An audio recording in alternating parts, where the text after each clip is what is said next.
If you look at your counterpart and they're equal to you in every which way, and you say I'm settling for that person, then what does that make you? That makes a woman hypergamous.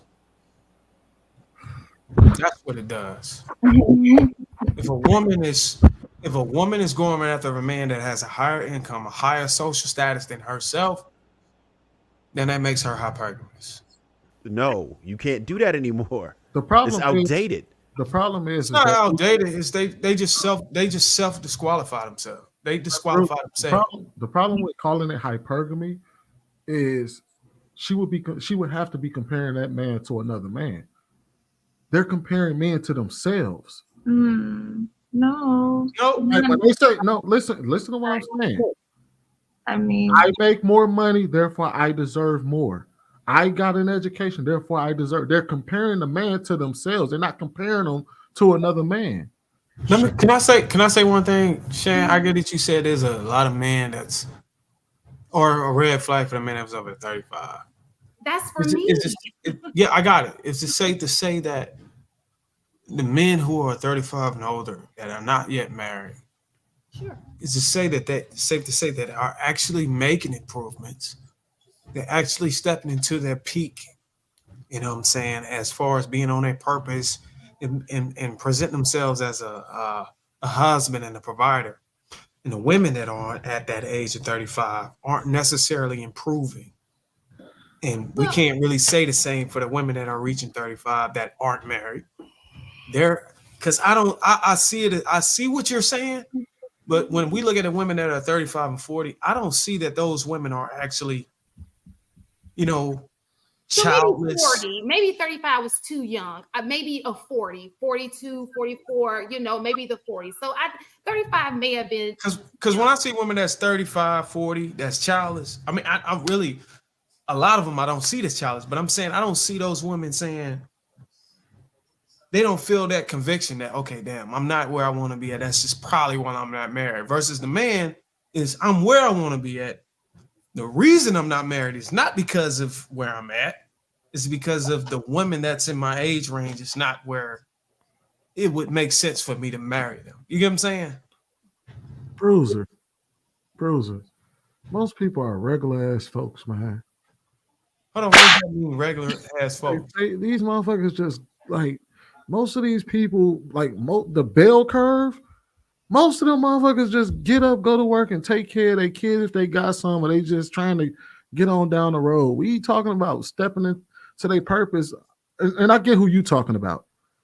But I'm trying to talk about, we're talking about people at large, and most guys are just regular dudes. They get their ass up, they go to work. If they got some kids, they take care of their kids, and or they women. Like that's most men, and then most women are just regular ass chicks. Like they do the same shit. They get up, go to work, and come home. Like, why are we making this shit way more complicated than it has to be? What's the disconnect between those group of people? Okay, so here's the disconnect. um, Why are those regular ass 35-year-old men not married? And is it the same excuse for the regular ass 35-year-old women that are not married? I would I argue think yes. that's the disconnect. I would argue yes. I will say this, you have two groups of people, and they have their expectations and they're not willing to yield on them. They're not willing to come in good faith. They're not willing to. I would be lying if I said that this is more men than it is women. But I think what has happened is that we're dealing with a group of women that aren't willing to settle, even if the man is exactly who they supposed to be with. All right, go ahead, Lady Mowgli. You was trying to say something with this, Sweeney? Stay. they literally just said what I was gonna say. Okay. All So right. Hold on. I want to check with Roof. Roof, you good? Yeah. I agree with Sweeney. What the problem is that women don't like average guys, but they don't realize they are average themselves. I agree with Bruiser when he says when at 35, what I realized the guy is just getting his money. See, we thinking that guys are sleeping with girls all the whole time, but they're not. They're just getting what they can get. By the time they hit 35 and they start making money, they don't want to be married because then now they got money. Now they got to really play the field. Now they really showing off. They get a little cocky and, then after that, 45 something, they want to settle down, get married and things like that. So I do agree with a lot of things that, Shan, when you're not here, I'm the one saying all of those things. You don't know that, but I'm the one like, the guys are doing this and the guys are doing that. So I'm just saying, like, sometimes when you hear the opposite of your argument, you're like, but wait. But that's why I say if women have a positive opinion of men, then you have more options. But we always have that negative opinion. And then on the men on the internet have this really negative opinion about women, and they don't want to budge. And they think that all of us are this way, and it's not true. So if you guys just flip-flop, look to the other side and say, what about the good people, men or women, then we can really start getting somewhere. Like, y'all don't want to be married. Y'all don't want to have legacy. You don't want to build wealth together. Like, y'all either got to do it or not. But Hold on, keep we gotta talking get about the negative side of the other is real quick, and then that's I- go ahead, Mark. So I got a question for the chat, and please, can y'all just put a number like 5 men, 6 women, or whatever? How many people do y'all personally know in your real lives that you think are suitable husbands or suitable wives that are single, not in a long-term relationship, that are completely single? Like, I 15 men. Just put like 15 men. Like I want a number so I can get a anecdotal social size. Put, is it a man or a woman? I see 5, 3, but are they men? Is it woman? Like, I want to just see the dynamic between those two. To answer the original question about what was it? Do I think that women nowadays, are doing the choosing? I think women always chose. I think they always chose. Back in the day, they did it with like choosing signals, handkerchiefs, eye contact, all those things to let a man know you're interested. Courting. Yeah, you let a man know you're interested, and then we'll go forward. So I don't think that's that different from the past. I think maybe the issue nowadays may be, I just don't think there's that different from the past. I'm looking at the chat and I don't see that many people saying they know an abundance of single people that are marriage ready. No, So- it's just that if you recognize the toxic people that got a lot of toxic shit to say are the ones that can't answer the question. But the ones that are typically normal people, the ones that I normally see in the chat that are relatively normal, they say 1 or 2, 3 to 5. It's relatively even because most of us don't really have a lot of people in our lives. Mm-hmm. So, but like when you look at it and you recognize, you can see who's normally toxic and who's normally relatively even keel. And the toxic people ain't gonna have no answer for you. It is gonna be outlandish, or it's not gonna be an answer at all. Sweeney, can I ask you about this joint before? You asked a question. Well, you were saying that a woman doesn't want to settle even if that's the person that they're supposed to be with. Is that settling if you are average and you are getting with an average person? Absolutely. Is that settling? Absolutely not settling. But that's not settling. That's getting what you. If you look at your counterpart and they're equal to you in every which way, and you say I'm settling for that person, then what does that make you?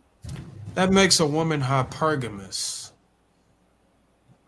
That's what it does. If a woman is going after a man that has a higher income, a higher social status than herself, then that makes her hypergamous. If she's going after the guy that has the same income level as her and the same social status as her, then she's not hypergamous. She's just dating the person that's a man that's parallel to her. So if she is hypergamous, in which we could all agree, I think some people made arguments and cases for women to be hypergamous. If an average woman dates or marries an average man, then she would be settling.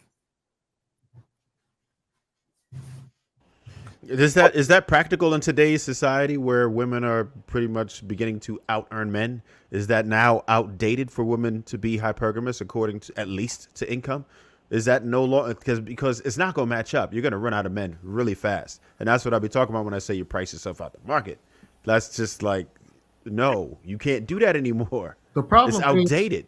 The problem It's is not that outdated. It's they just self disqualify themselves. They disqualify themselves. the problem with calling it hypergamy is she would have to be comparing that man to another man.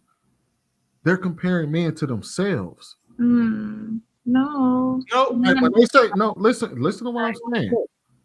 I mean, I make more money, therefore I deserve more. I got an education, therefore I deserve. They're comparing the man to themselves. They're not comparing them to another man. Because there are men in that, like, if you look at every single tax bracket, there are more men that exist in that tax bracket than women. Every last one of them, except for $30,000 and below. I think you guys are more caught up on money than we are sometimes. Especially when we're making our own. Some of us aren't thinking about hypergamy even from the standpoint of salary these days. Because, like, if you guys are the stronger vessel anyway, primally, we need a man that's going to protect us and provide for us. No, I think I'll set it up for the next conversation. No, but you know what though? So The funny thing is, if you ask a woman what they feel, if you take money off the table, right, for the most part, and we've been having conversations with women on these panels for at least the better part of the last 3 years. All of them describe a person that's not hard to find. So what's the problem?